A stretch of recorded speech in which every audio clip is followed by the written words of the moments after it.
Hello everyone, English vocabulary series के इस part में एक बार फिर से आपका स्वागत है। और आज हम देखेंगे वही रूट वर्ड से कई सारे इंपॉर्टेंट वर्ड्स को बनाना।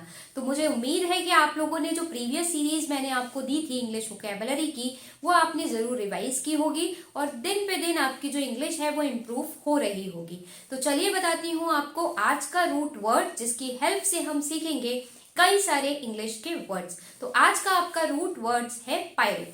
पायरो एक ग्रीक वर्ड है जिसका मीनिंग होता है ताप या फिर गर्मी। तो चलिए बनाते हैं इससे इंपॉर्टेंट वर्ड्स और देखते हैं कि उनका मीनिंग क्या होता है। तो आपका पहला वर्ड है, पायरो से ही हमने बनाया है, दैट इज फायर। फायर का मीनिंग होता है चिता, यानी शव को जलाने के लिए जो लकड़ियों को इकट्ठा किया जाता है, उन लकड़ियों के बंडल को हम क्या कहते हैं, पायर। तो ये कहाँ से निकल के आया, आपका ग्रीक वर्ड पायरो से, आप याद रखेंगे। दूसरा वर्ड मैं आपको देती हूँ, या दूसरा हम इससे वर्ड बनाएंगे पायरोजन।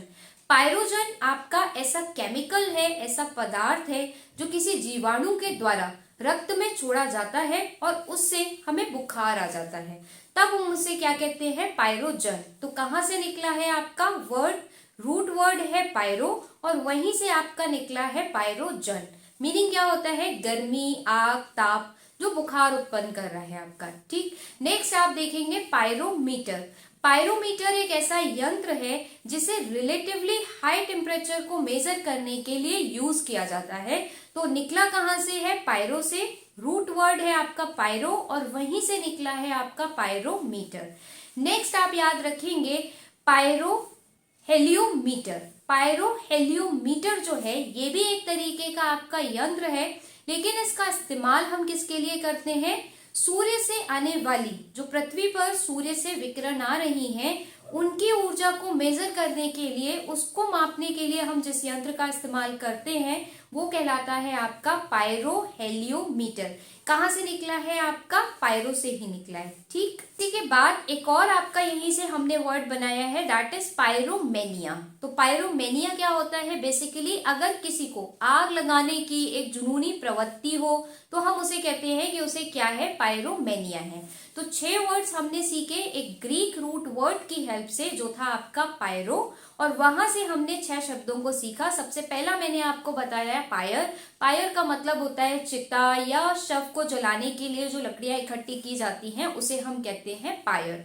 नेक्स्ट हमने देखा पायरोजन, जीवाणुओं द्वारा जो भी आपका एक पदार्थ रक्त में छोड़ा जाता है जिसकी वजह से बुखार आ जाता है, that is called as pyrogen.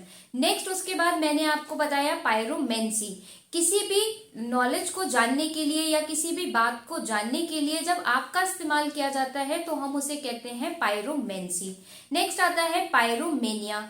Pyromania यानी आग लगाने की जिसमें जुनूनी प्रवृत्ति होती है, हर चीज को जलाने की जिसमें एक व्यसन होता है, एक प्रवृत्ति होती है, उसे हम कहते हैं कि उसे पायरोमेनिया हो गया है। नेक्स्ट आता है पायरोमीटर, जिसमें हमने देखा कि रिलेटिवली हाई टेम्परेचर को मापने के लिए जो यंत्र होता है उसे हम कहते हैं पायरोमीटर। नेक्स्ट उसके बाद मैंने आपको बताया पायरो हेलियोमीटर या पायरे हेलियोमीटर, सूर्य से पृथ्वी पर जो विकिरण आ रही हैं उनको मेजर करने के लिए, उनकी ऊर्जा को मेजर करने के लिए जिस यंत्र का इस्तेमाल किया जाता है, that is Pierre heliometer. I hope आप लोगों ने ये 6 वर्ड्स आसानी से याद किए होंगे, आपकी कुछ वोकैबुलरी स्ट्रांग हुई होगी। इफ यस, तो आप सेशन को लाइक कर दीजिए और मेरे साथ जुड़े रहिए अपनी इंग्लिश वोकैबुलरी को और ज्यादा मजबूत करने के लिए। Thank you so much, have a good day.